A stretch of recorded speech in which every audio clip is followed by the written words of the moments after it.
Hey, what's going on? It's your boy BT, and I'm here to talk some boxing with the thousands of True School Sports subscribers. Word to my brethren all around the world watching this video. Hope you're having a great day today as you're tuning in. Do yourself a damn favor, hit that subscribe button, and surely you will not be disappointed. Interesting video I'm about to make right here because I kind of touched on this earlier in the year, but really I'm going to have to go, unfortunately, and I really hate to have to do this because this is a guy that I really like him as a person.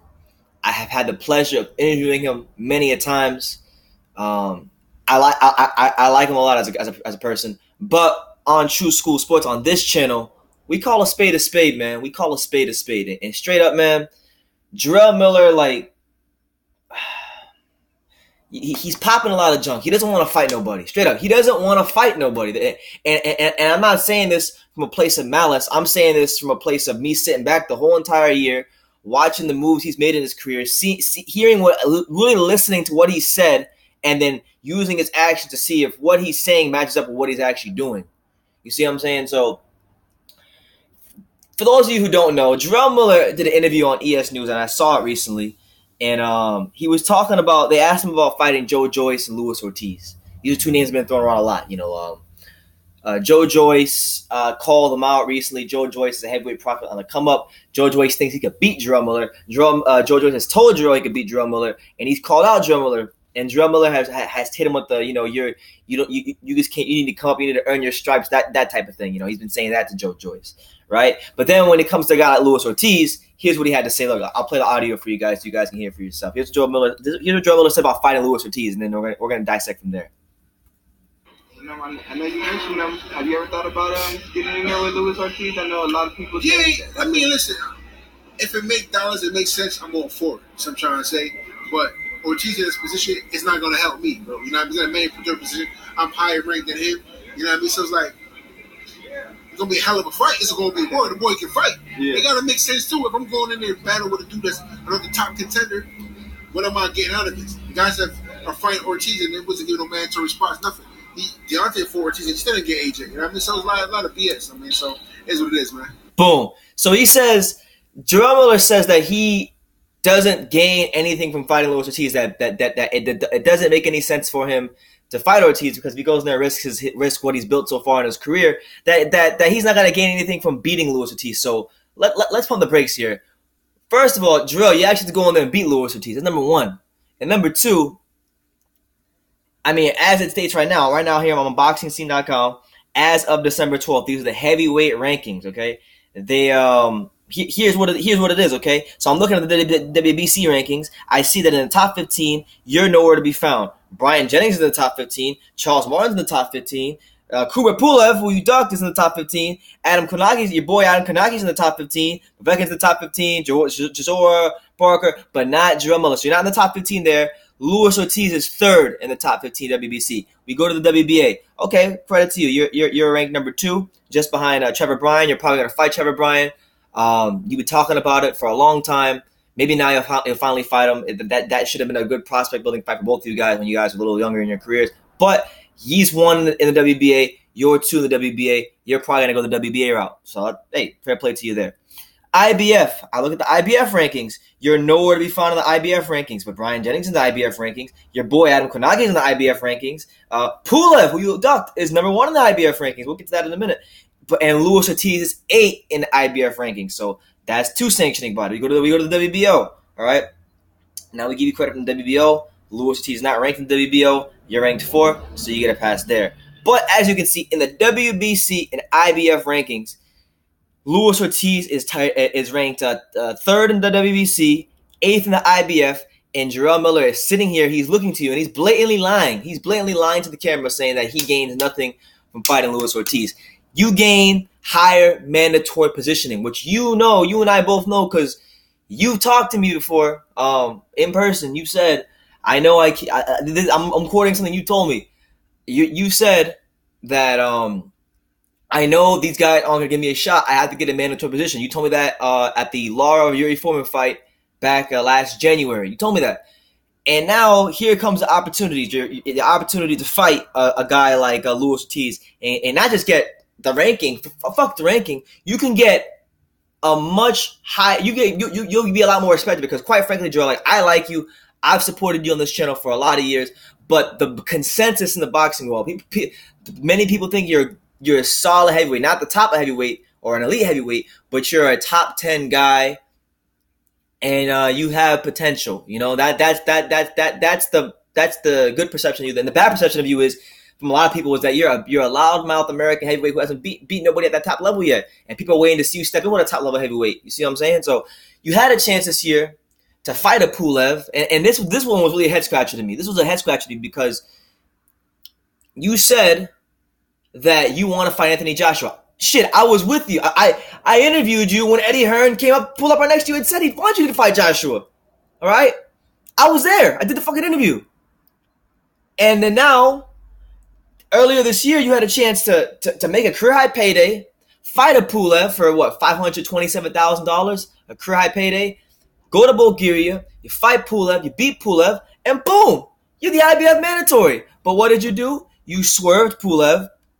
You swerved him. You didn't fight Pulev, and then instead of fighting Pulev, you decided it'd be a great idea to go fight Thomas Adamek, washed-up Thomas Adamek, and then you fought Bogdan Dinu, somebody nobody's freaking heard of. So I'm looking at what Jarrell's saying.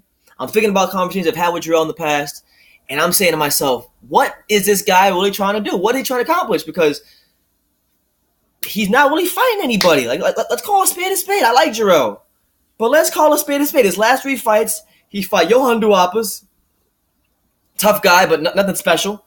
Thomas Adamek, whose best version of himself was 10 years ago, okay? And then you fought Bogdan Dinu, a fucking SWAT team worker who nobody's heard of, Jarrell.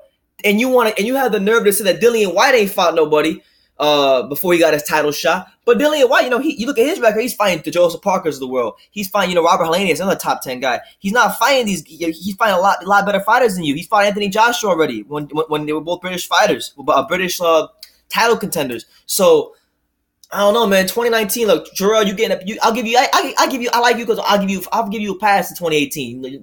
It was a year that you really needed to get active. You had 3 fights. So I'm happy that you're active and that you've shown yourself in the heavyweight division. You've stuck your flag in the ground. You made yourself a name in the heavyweight division. But we got to call a spade, man. You ain't fought no top heavyweights. All right? You ain't fought no top heavyweights, Jarrell. Like, look, you're 30 years old. You have 23 professional fights. You need to start fighting some top heavyweights. I don't care if it's Dillian Whyte, Parker, whoever. Like, just fight someone. We waiting for you to fight someone because you talking about Dillian Whyte, and I've been critical of Dillian Whyte. Don't get it twisted. I've been critical of Dillian Whyte, and I've said things like, I don't think he's as good as advertised. But he went out there and he showed me wrong, and I've changed my tune. Dillian Whyte's top is in my opinion, proven himself to be a top level heavyweight. But you look at his record, right? He's fought Anthony Joshua. He's fought Derek Chisora. Fight a lot of people that he lost, but still fought Derek Chisora. Fought Robert Helenius. Fought Lucas Brown. Fought Joseph Parker and knocked him down in the 12th round. Probably, in my opinion, I thought he did better against Joseph Parker than Anthony Joshua. Had a more devastating performance against Joseph Parker than Anthony Joshua did, and now he's fighting Chisora again. So he's fighting good fighters, like good known fighters. You're fighting cruiserweights who have already seen the best days. You're fighting SWAT team workers. I'm not like, hey, that's a fact. Bogdan Dinu was a SWAT team worker, and now you're fighting.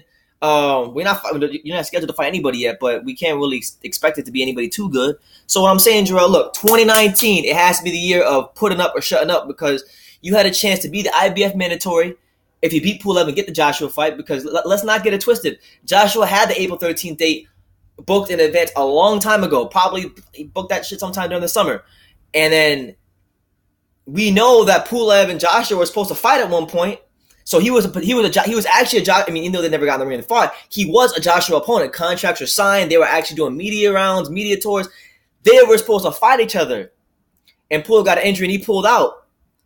But now, and if you would have beat that guy, it would have given you the mandatory positioning, and they've done business with Joshua in the past, so you would have been in prime position for that fight to get that payday. You could have fought Joshua. You could have been Joshua's first fight in America at the Madison Square Garden or wherever, and you would have got that chance to fight the man probably in your hometown for New York City and stake your claim as one of the best heavyweights from Brooklyn.